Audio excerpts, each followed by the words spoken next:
Your fear is a terrible narrator.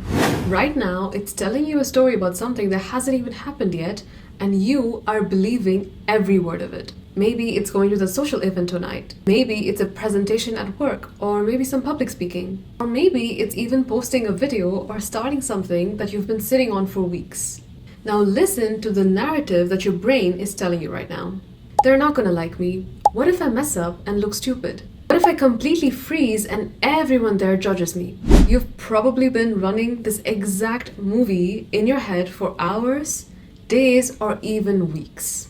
Your brain has taken this one small real thing and has turned it into a full horror movie with the worst case ending. But your fear is lying to you. After analyzing my own patterns, I now have 5 pieces of evidence that prove the entire horror movie that you're creating is fake. Proof number 1, the time map. The story your brain tells you has an infinite loop. You imagine the event, you feel anxious, you replay it to prepare, and you get more anxious. It has no boundaries. You're probably spending 48 to 72 hours of continuous, exhausting, real-world stress on something that hasn't even happened yet.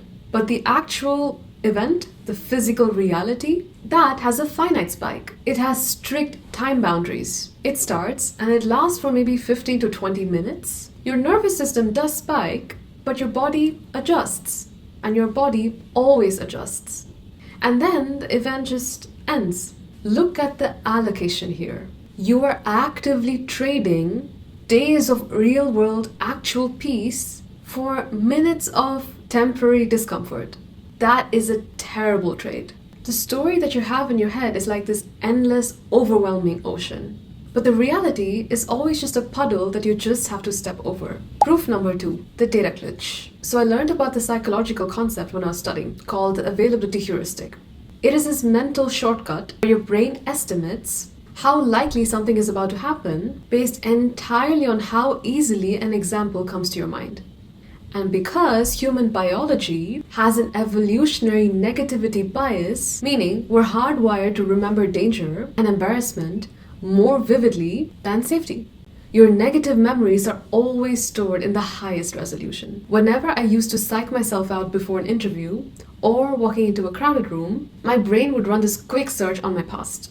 But it never pulled up a fair random sample size. It went straight to the loudest, most painful, most embarrassing file available. It pulled up that one time I was in school and I stumbled over my words, or the one awkward silence after I had said something at a dinner party. It isolated these 2 dramatic data points and screamed, "See, these are the easiest to remember. So this must be your true track record." But that is a completely rigged data set. My brain was actively deleting the 400 times I spoke to a stranger and it went perfectly fine. It was totally ignoring the dozens of meetings where I stated my opinion and nobody laughed at me. Proof number 3, the empty theater. Let's be real for a second. A huge part of the horror story that your brain made up isn't actually about the task itself. It's about them. The story says, everyone is going to notice me, and everyone is going to judge, and everyone will remember your failure forever. Let me tell you a cold, liberating truth.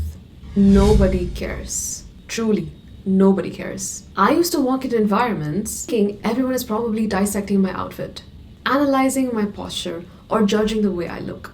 Everyone is the main character of their own TikTok For You page. They are way too trapped inside their own heads. They are actively worrying about how they look, how they show up, or even their bank accounts, and their own embarrassing moments.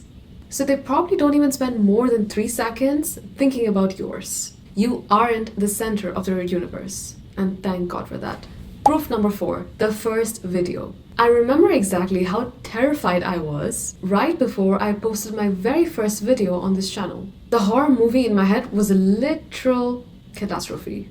I told myself everyone from my life is going to watch it. They're going to clip it, mock me, and discuss about me in the group chats. The comment section is absolutely going to tear my confidence apart. I sat on that for days. I was practically paralyzed from my own fear. But do you know what actually happened when I hit the publish button? Nothing.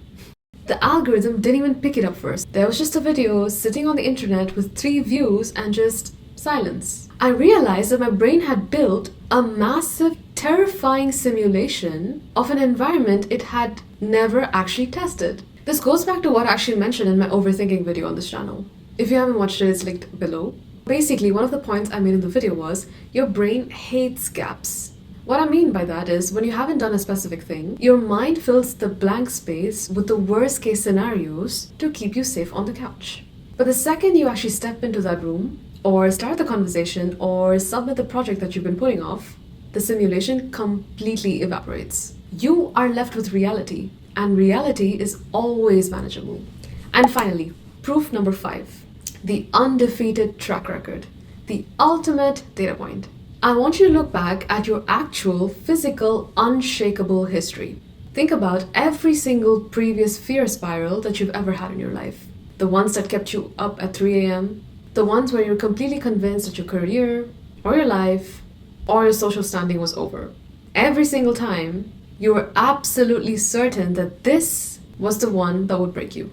Yeah, you survived every single one of them. Not only did you just survive them, but in hindsight, most of them turned out to be completely neutral, or they became the exact breakthroughs that made you smarter, sharper, and more resilient. The interview that went badly probably led you to the job that you actually wanted. The embarrassing moment that you experienced became the funny thing that you tell your friends over dinner. As you sit here right now listening to my voice, your statistical data profile is flawless. You are 100% undefeated against your brain's horror stories.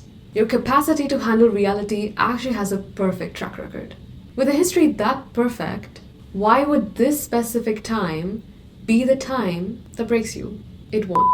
There's a metaphor I keep coming back to. If a 3-year-old is crying because she thinks there's a monster under the bed, what do? You don't argue with the monster.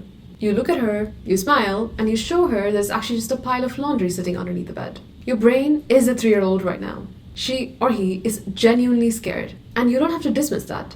The thing you're afraid of right now, that's just laundry. It looks like a monster in the dark because your brain needs it to be, but it's just laundry. I've been looking under the bed for 10 videos now. Every time I press record, I hear the same story. Nobody's gonna watch it, I'm gonna look stupid, what's even the point of this? And every time I record anyway, the story is turning out to be laundry. So you don't have to have zero fear to move forward. You just have to realize that the fear is a shadow trick and you still take one small step anyway. That's how you start winning against it. Now, go do the thing. And trust me when I say this, you are going to feel so much better the second you actually do it. You've got this. Thank you for watching. I'll see you in the next video.